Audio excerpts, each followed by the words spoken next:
Tim Analisis Kebijakan Ahli Madya pada Substansi Perindustrian dan Perdagangan Kemendagri, Nyimas Dwi Koryati bersama tim dari Disperindak Provinsi Sumatera Selatan dan Diaperindak Kota Palembang memantau harga kebutuhan pokok di Pasar KM 5 Palembang.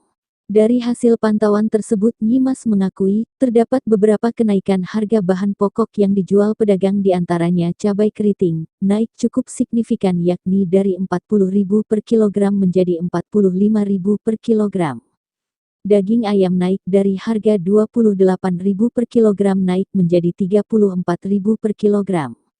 Ikan sungai dan ikan laut ikut naik sejak 3 minggu lalu.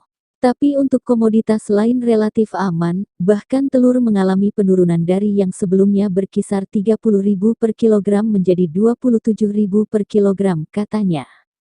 Ditambahkannya, secara umum harga di Kota Palembang masih berada di bawah standar penetapan pemerintah. Seperti beras premium berukuran 20 kg dijual Rp252.000. Nyimas menambahkan, penurunan harga pada beberapa komoditas itu dipengaruhi oleh jumlah permintaan yang mulai saat ini menurun. Sementara itu, Analisis Ketahanan Pangan Badan Pangan Nasional, Bapanas, Denny Eswan menuturkan bahwa hasil pantauan harga bahan pangan di dua daerah di Sumatera Selatan, yakni Kabupaten Ogan Ilir (OI) dan Palembang masih baik. Menurutnya, harga bahan pokok di dua daerah itu masih di bawah harga acuan pemerintah (HAP) sesuai dengan Peraturan Badan Pangan Nasional Nomor 17 Tahun 2023.